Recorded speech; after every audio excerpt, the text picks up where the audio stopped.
Hello, my friend. I hope you're having an outstanding day. Welcome to the Back to Me podcast. And today I am talking to such an amazing human being. I am talking with Tasha Wilson, and she is known as the messenger of hope. And absolutely, my friends, this woman is amazing. She has so many good wisdom nuggets to share with you. And we're talking about boundaries and healthy boundaries. And the extreme of what can happen to you when you don't take care of them. And I'm all about making sure that you take care of you, and that sometimes even the best of us can forget to do that. So have a listen. And my friend, let me know what you think. I hope you have an outstanding day. Take care.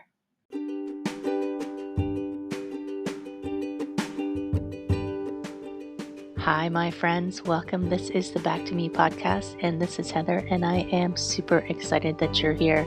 You are going to hear some tips and some tricks and some ideas to help you live your happiest and healthiest self. I call it Back to Me because when you are taking care of yourself, back to me, then you can take better care of others, and we can all make the world a better place. This is Wellness Your Way, and I am super happy that you're here. The buttons. Hello, my friends. I hope you're having an outstanding day. This is Heather. Welcome to the Back to Me podcast. Yeah. And today, super amazing people. You know that I love talking to all the people who come on the show because I always learn stuff and it's always so interesting. And I love all the knowledge and wisdom that comes from all of these people. And today, Tasha Wilson, messenger. We talked about it before, whether we put it in messenger of hope, but I love that title. It's so good. Welcome, Tasha. Thank you so much. I'm excited to join this conversation and dig into it. Oh my gosh, right? Yes. And we're talking about healthy boundaries today. Ew, Yes. ew. But it's important.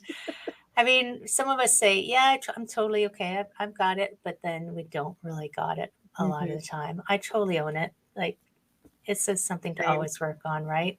Yeah. But I'm always super curious on, because you've written some books and you've got all kinds of stuff going on. How did you get drawn into this, being this messenger of hope, this talking about boundaries person that you are? Honestly, life experiences taught me how to be a messenger of hope.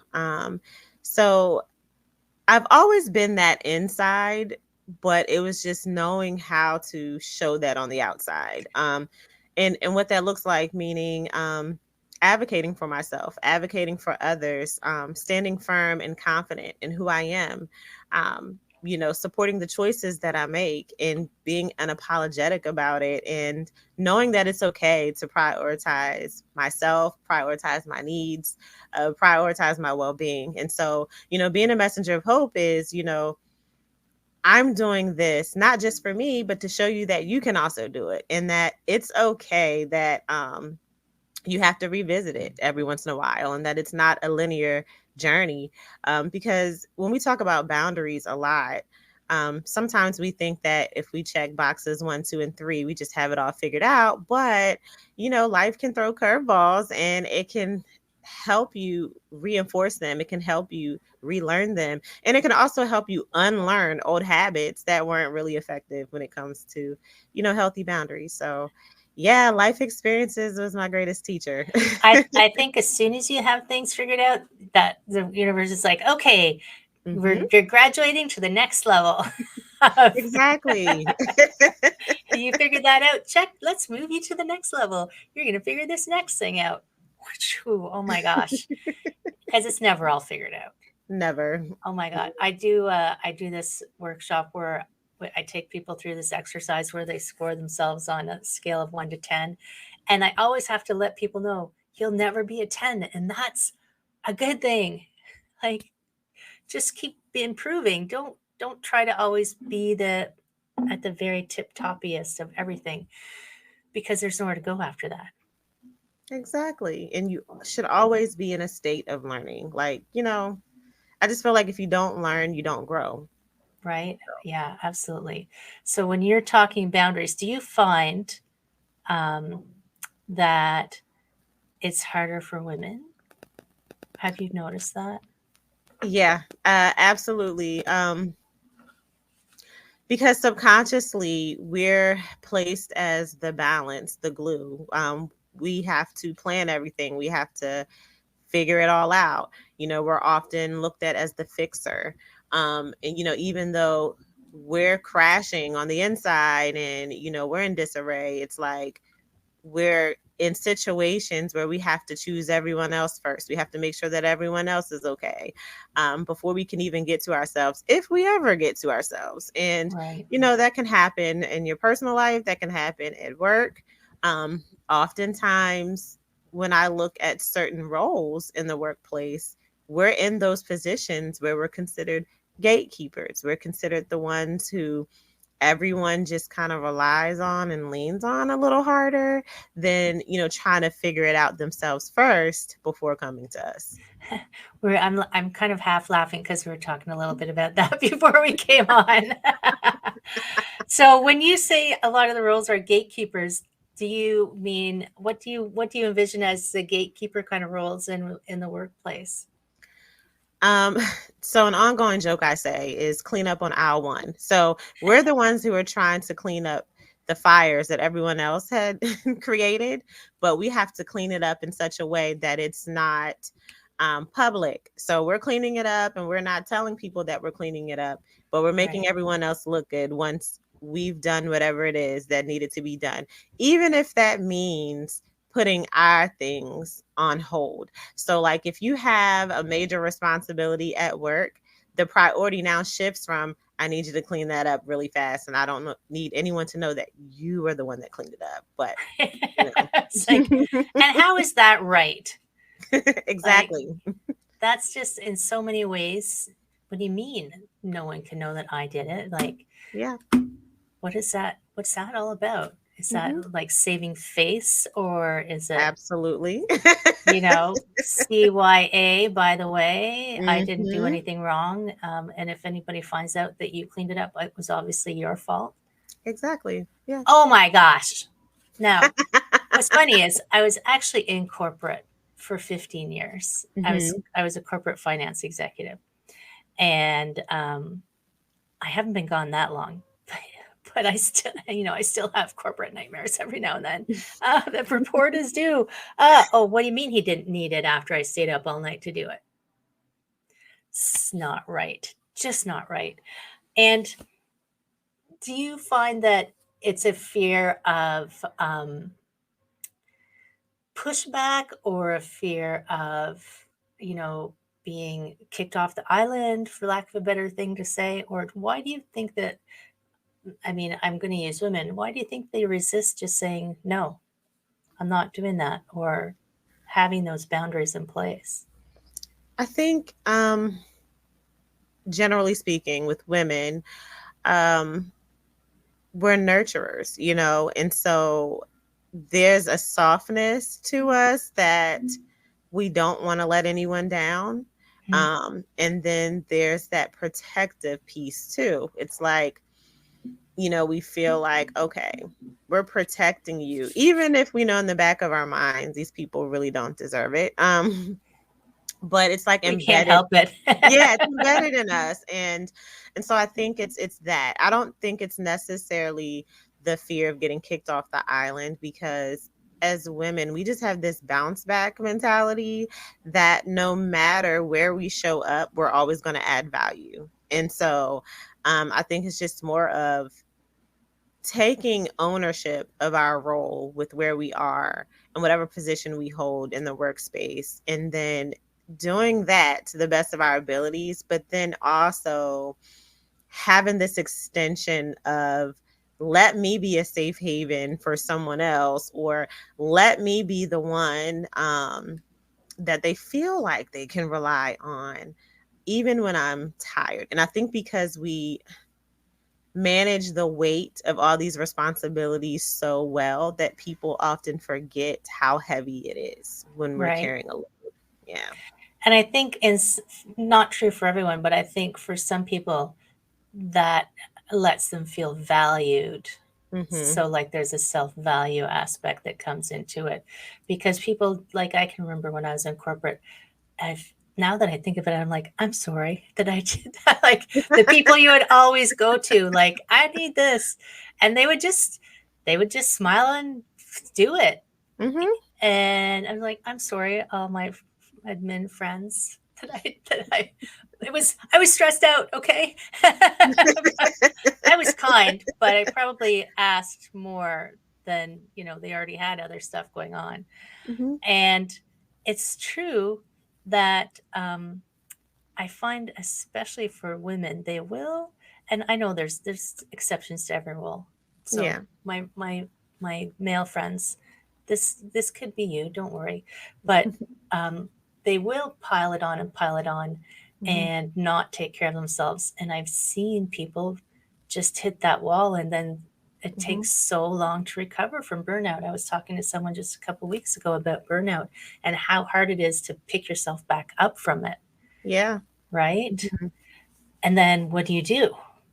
Like, people aren't going to stop putting it on you. So then it seems like, oh, there's something wrong with Tasha because Mhm. she's not doing this anymore. Exactly. Why is she speaking up for herself all of a sudden? Why is she using the word no a lot more? Right. But hopefully you start to exercise it before burnout, Mhm. right? Yeah. So do you think there's ways that people can start to um, um, embody that if they've never done it before? Like, how would Mhm. you even start? Yeah, so unfortunately for me, I had to learn the hard way. Right.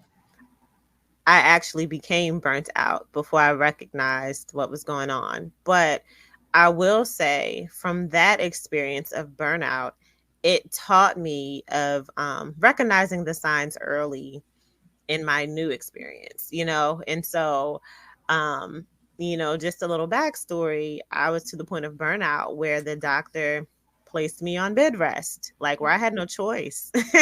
And it was like, they'll survive, they'll figure it out. And the doctor had to put it in perspective. You have to think about the people who care about you, not what you do at work, but the people who care about you outside of that.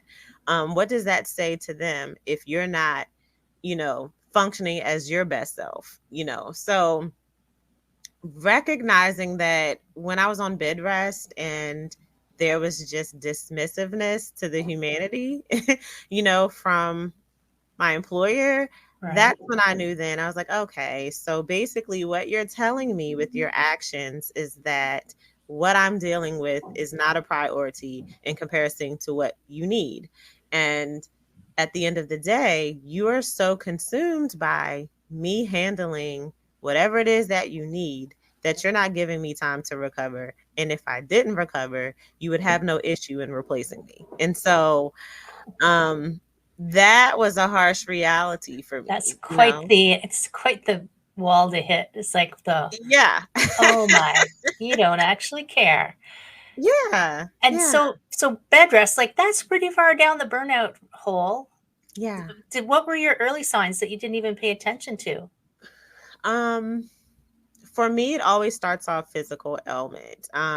So there's the, being tired all the time, and then there's, body aches and pains, and, I'm thinking, oh, this is just regular fatigue. I'll push through it, right? Because that's what we're conditioned to do. We're just gonna Yeah. push through it. And then there's, irritability sometimes because you're so tired. And then just having low energy, like when getting off, like not wanting to be around the people who love me the most. Like I just want quiet. I just want to be by myself. And that was like the opposite of my day to day, like prior to the burnout piece. And so I remember the day that it happened. I went to the doctor. I got up and I was feeling like super dizzy. And in my mind, I'm like, maybe I just got up too fast, whatever. I'm fine. And I'm fine. Let me just lay back down and try it again. And I'll never forget. I, set my alarm. I lay back down for like an hour and I was like, okay, I should be fine. And I got up and I was still feeling dizzy, but this time to the point where I became nauseous. And I was like, okay, what's going on? And so I messaged my supervisor, and I was just like, something's not right. I don't think I'm going to come in today. I just feel a little off, and I need to figure out what's going on, make sure I'm not contagious or whatever. And the response was just like, well, give it a minute. You might be okay. Sometimes things happen in the morning. Um, you should be fine. I'll see you in a little bit. And I was like, what?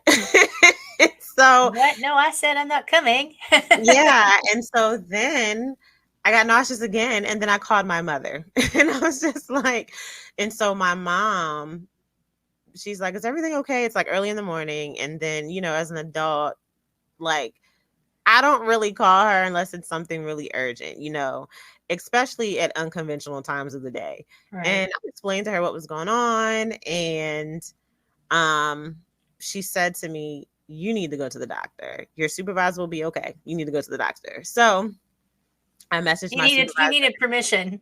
Yeah, I needed permission. My mom said I had to go to the doctor. Mom says it's okay. It's okay. So I messaged my supervisor again, and I said, hey, I'm going to the doctor. I'll let you know what the doctor says. And I just left it at that. And so when I went to the doctor, in the waiting room, I actually passed out. Oh my gosh. And so when I came to, I'm in a room, and they did some vitals, blood work, and all that. And they told me that I had vertigo. And they said that a lot of times it can come from different indicators. But in my case, it was stress. It was burnout. And they were like, yeah, you're immediately on bed rest for the rest of the week. Oh my gosh. Right. Yeah, there was something wrong. Mm-hmm. Right. And I do find that maybe less now, but if like before, if you called in sick and you weren't bleeding, they're like, you better come in. Well, no, there's actually something wrong. I don't see anything. So you get, we need you doing this. I'm like, how is that? There's no compassion in that. There's no consideration in that. It's just at all. It's so crazy. And I understand, like, they're stressed out because they've got stuff to do, but where does it end, right? It ends with you on bed rest, really. Did you stay in that job?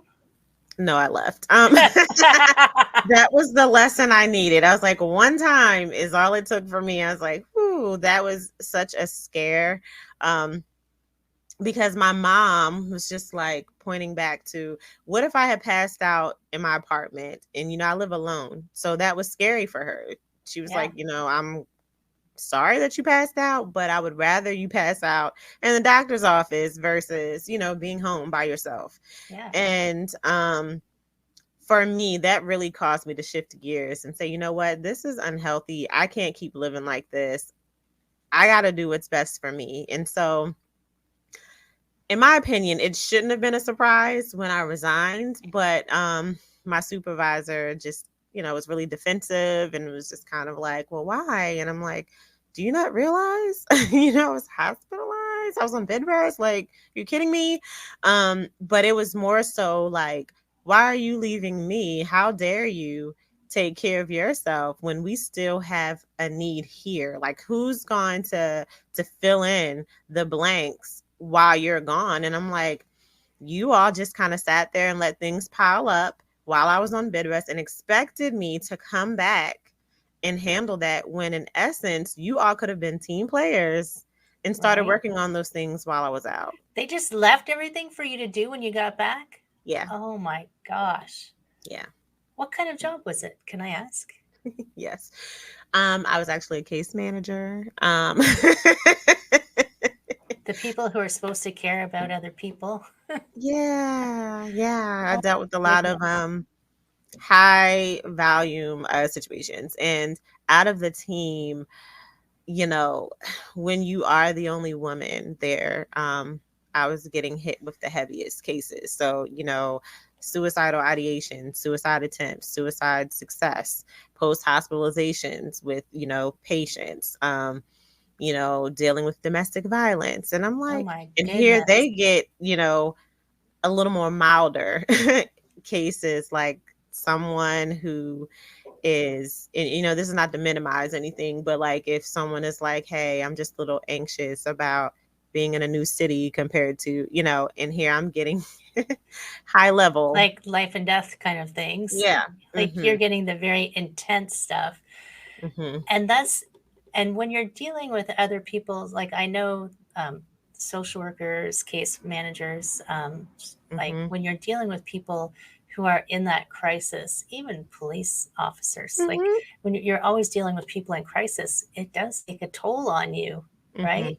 Yeah. It's an energetic toll because you are trying to hold that space for those people to Mhm. be stable. And if you don't have time to recover from that, then luckily it was only vertigo. Not that vertigo is an only, but Yeah. Yeah. right. Yeah, seriously. Yeah. Wow. That, how long did it take you to really get yourself your feet back underneath you?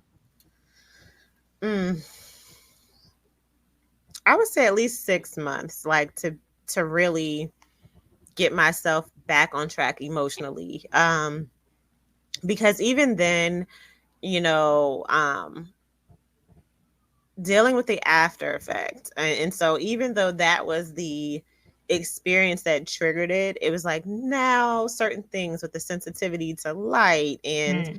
showing up in other spaces in my life where um seasonally, when there's like abrupt changes in the weather, just things that used to not bother me now are. And so now I have to take in consideration, or if I'm not drinking enough water and I'm becoming dehydrated, then, you know, an episode would come on. And it's like, imagine something from the opposite extreme is what caused this. And now other things are impacting it. And it's like, huh, imagine that. And so, you know, being careful with, lighting, getting certain type of lights and things like that I never had to consider before. And so I just remember I thought I could just kind of go with the flow again and do things the way that I was accustomed to prior to that. And my body was like, absolutely not. You waited too long for your lesson. Now we're Yeah. really going to teach it. Yeah. I call it, you know, the universe kicking you in the ass because you weren't paying attention. Exactly. Yep. And you don't want them to kick you hard, but oh my gosh, when they do, then they don't Mhm. let up for a bit, right? Yeah. Yeah. Wow, that's intense. That's intense, Yeah. right? And I Yeah. guess that's what you're helping, that's what you help people with now, because I know you're a speaker and you're author and Mhm. you've got all this stuff going on. What are your current books? Um, Yeah, so they're really about, you know, my personal experiences, and I talk about different areas of my life where I just kind of emphasize the importance of. So, like, my first two books are like a part of a series. The first one is Who Am I When Everything is Silent? And then the follow up to that is Who Am I When I'm Under the Limelight? And so they stemmed from a place of grief. So, Who Am I When Everything is Silent? Talks about the mind of a 16-year-old when I lost my father and trying to navigate life after that and figuring out who am I now, you know, and how do I deal with this, right? And so, Who Am I When I'm Under the Limelight talks about how our family is kind of put on display. So, you know, whenever there's tragedy, a lot of people really don't care about what your family is doing. And then all of a sudden, everyone's like, well, what are they doing? How are they dealing with it? How are they coping? You know, right. I view it like as if I was like a science project, where they're like, well, how's she going to respond to this? You know, and so really talking about how, intrusive people can be, right? And so I want to say that was probably my first real exchange with boundaries. You All know, right. because people just kind of feel entitled to you know what's going on and know how we're doing and know how we're feeling and not with genuine intent, you know? And so those They two want books kind something of to talk about gossip about. Did you hear this and exactly. this and this? Oh my God. And I heard this and this Mhm. and this. Oh, Exactly. yeah. Yeah. So then my third one is recognize your opponent when your greatest enemy is your enemy. And that really Oh. talks about the self sabotage piece. You see my face. See, I told you I always learn something. Yeah. Recognize your inner opponent. I'm writing it down. So that book, I'm someone who, when I really want to get the message across, I really have to do it from an authentic place. So I purposely placed myself inside of a box for the cover of that book because I wanted people to see how uncomfortable, how awkward, and how restricted it is to be in a box. And I talk about the different scenarios in my life where I've done that to myself, knowingly and unknowingly, and how I had to unlearn certain cycles of behavior, thought patterns, and trends, and really combat that by destroying the boxes. Because I use this imagery in the book that talks about how, like, when you're moving, right?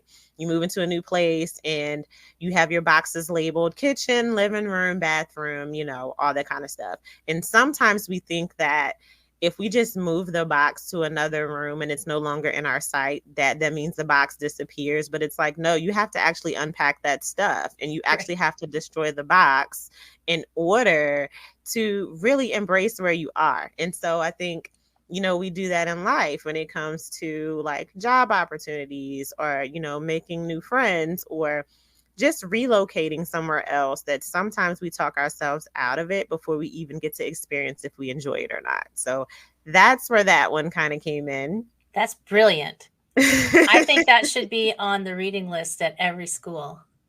I agree. And Right? you know what? As a matter of fact, that book is actually on the campus of Johnson C. Smith University for their social work department. So they were the ones who basically said, hey, we're going to buy so many copies of your books and we're going to pass them out to all freshman students because they deal with the adjustment, the change, and trying to figure out who they are and all of that. So right now, I'm known as the girl in the box at that school. Instead of messenger of hope, you're the girl in the The girl box. in the box. Do you go and speak at that school? Yeah, so I actually have a really good friend of mine who's in that department, and I was supposed to speak there, and then COVID came. Oh, Yeah, that yeah, little thing. that thing. I was scheduled, ready to rock and roll, and yeah. So much stuff was scheduled to rock and roll, and then boom, the world COVID shut stopped. it down. Yeah, so and then my last book is a Shatterproof, Refocusing the Lens. And that really talks about my perspective of one, um, loving myself, being worthy of that, and then embracing love from others. And so, as a sexual assault survivor, that used to be hard for me to Right, no think that I kidding. deserved happiness, to think that I deserved a good life, for me to even be confident in the decision of wanting to better myself. And so, that really talks about how, being a survivor of any level, of any situation, of any traumatic experience, it doesn't necessarily have to be sexual assault, but recognizing that in that moment that you're in the trauma, often we feel shattered. But when you come out of that and you really start working on yourself and you really start becoming empowered, you then become shatterproof. That's awesome. And I think it's so interesting.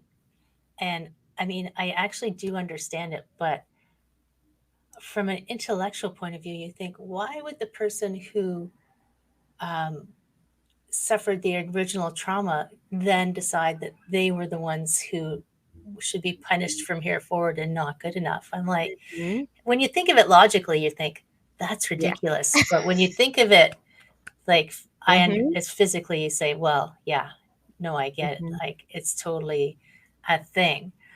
But Yeah. I thought you said shadowproof, shatterproof with T's. Yeah. Shatterproof. I'm writing it down again. See me writing? This is whenever I look over here, this is me writing to make sure I don't forget. And oh my gosh, you are so prolific. Like, and then Yeah. the next one was the coming soon one is Escape the Cape. Is that what you said it was? I think. Yeah, so I this is something so out of the ordinary for me. I'm actually launching an anthology where I'm getting other people to share their experiences and serve as co-authors. And this actually kind of captures everything when it comes to boundaries, when it comes to prioritizing yourself, when it comes to maximizing who you are in the workspace, in your personal life. And it's called Escape the Cape from Existing to Evolving. And that I'm actually going to release that call and response for co-authors at the end of May. And we'll start working on that anthology at the beginning of the year of 2024. Amazing. That's going to be a super awesome book. I know it. Just from the titles of all your other books and what they're about, I'm like, they just keep getting better. I just can't even imagine. It's so good. And if you were going to give someone, like, I love that they're giving them to the freshmen. It's too bad they couldn't give it to them in high school, because I know that that's is, where I'm at. I'm like, because again, going back to my personal experience, I was 16 in high school where I first dealt with people lacking boundaries and really trying to figure out how do I navigate that, you know? I feel like, we were all at different level. Like, trauma was, high school is trauma at different, Mhm. like, for us, high school starts in grade 9. So I can't remember how old you are then. I feel like I was 15, Mhm. and it's just like, huh, this is this is not a fun, safe place like they show on No. TV, Mm-mm, right? mm-mm. You learn about clicks quickly in high school. Quickly, mean girls, Yeah. protection devices that will serve you possibly when you're in high school, but definitely won't serve you ongoing when you Mhm. get out into the rest of the world, where people are, there's still mean girls in the workplace, but they're just a little more subtle about it sometimes. Yeah. And if the guys listening don't know what mean girls are, just go watch the movie, right? Yeah. And way back, it's so funny. This is like way back at the beginning of our conversation. I had this thought because you were talking about how, um, women just figure it out. Like, something's going on, we just figure out how to do it. And I can Mhm. remember, I can't, she's blonde. It was an actress. She's famous. Her name has left my head. I think it was the Grammys or something, where someone asked her a question, Mhm. and she was basically saying, you can tell men writers when they're writing scripts, because when something happens, the woman turns to the man and says, "Oh no, what are we going to do?" And she said, "That doesn't happen in real life." No. Not Right? at all. Not at Everyone's all. looking at the woman. What are we supposed to Yeah. do? Except in the movies where the guy has to, like, charge in and Mhm. fix everything.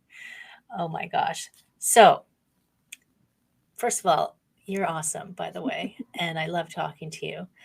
But, and I want to respect your time, their time, everybody's time. But before you go, Mhm. do you have one, as many words of advice as you want, but words of advice or wisdom to help people start to really maybe recognize Mhm. where they can start to stand for themselves, perhaps, or whatever you think of? Any words of wisdom you want. Yeah. Yeah, I think starting off, I would say don't ignore the signs.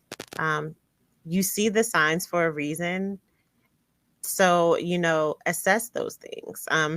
Do self inventory. And then, once you become aware of those signs, really figure out why are you accepting it? And then what do you need to change that reaction that you always have to it? And, just to kind of explain that in detail is oftentimes we'll see things, but we just ignore them or we minimize it or we don't think it's a big deal when it really is. If you notice it, that means it matters to you. And so, um, try to figure out why your initial response is to minimize it and figure out ways that you can combat that thinking. Because, a lot of times we're conditioned to thinking things are no big deal, or other people will try to tell us that it's no big deal. So we suppress it. And so that's not healthy. Don't do that. Because if it matters to you, that means it's meaningful. So, do something about it. Um, Also, when it comes to setting healthy boundaries and when it comes to figuring out what you like and what you don't like, embrace the journey.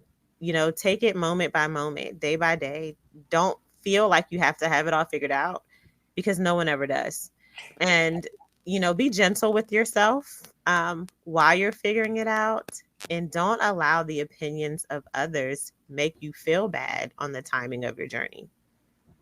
Oh my gosh, that's a lot of good wisdom right there, right? Oh my goodness. Thank you so much, Tasha. That's awesome. No wonder you're the messenger of hope. You're amazing. Thank you. Thank you so much. My friends, the website is lifewithtasha.com. Don't worry, it's in the show notes. If you can't stop and write it down, you can click it later. And definitely check out those books. I am totally checking out the Inner Opponent book. Like, that's now on my official reading list, because I've been doing lots of self-work, and I still, even though no matter how much self-work you do, every now and then that person's going to show up and go, oh crap, there it is again. Yeah. Right? I thought I got rid of that box. Exactly. That box will creep in every time. Oh, damn it. But life is exciting, so we just keep working with it. We don't get to the end, right? When we get to the end, that's the end. So we exit from Earth School, as one of my mentors says. When we exit from Earth School, maybe then our lessons are done. So thank you, Tasha, so much. Friends, yes, check out Tasha, connect with Tasha, and read those books, and let me know what you think, for sure, because I'm always curious. And if you know someone who's stuck in a box, or even if they're not, send them this episode anyway. Thank you so much. Take care. I will see you soon.